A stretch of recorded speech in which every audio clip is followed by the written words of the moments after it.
Actually, Steven called me. We had another project that we were getting ready to go do, and Steven called me to tell me that it was on hold. He was like kind of a stop the presses phone call, and he said, "I just read Scott's new script." He said, "I think it's the best thing Scott's ever written," which is saying a lot. I mean, I did The Informant, and Scott also wrote one of the writers on The Bourne Ultimatum. Like, I've worked with Scott a lot, and I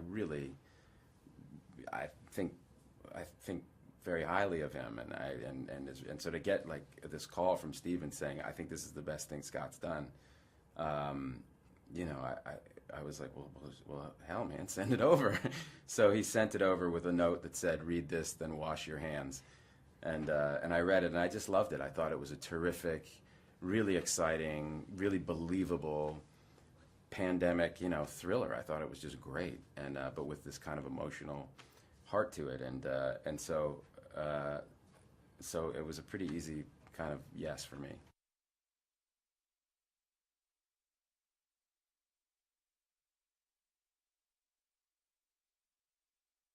My whole storyline is, my wife dies and my stepson dies, and so my daughter is the only surviving family member, and as a dad, I could really relate to this guy, and I think audiences will be able to relate to him because it's, what do you do in that situation? And you know, his agenda is very simple and very, he's just trying to survive this thing and keep his daughter safe and alive, and as the world is kind of starting to fall apart around him, it's pretty elemental stuff.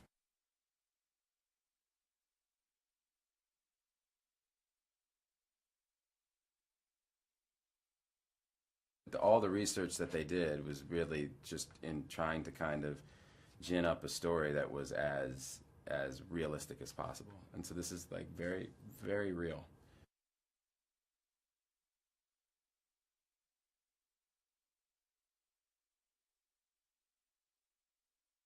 It's my sixth movie with him, and I just I'm anytime I get a chance to work with him, it's really great.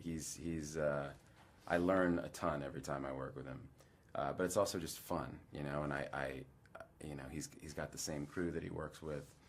It's a really tight knit group, and it's just really fun to go to work. And we work hard, but it's a very satisfying feeling. I mean, with Steven, he shoots on digital, so by the end of the day, he's cutting what you shot that day. And so, like, we would go down to the hotel bar, and they set aside a little room in the back for us.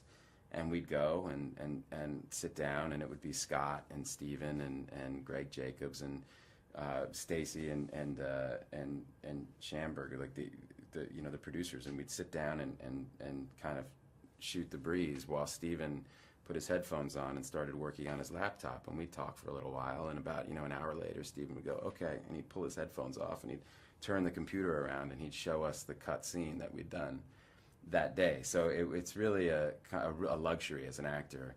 You always know what movie you're in. Nothing's a surprise to you. You're a part of the decision making process. He gives you enough information so that you can really do your best stuff.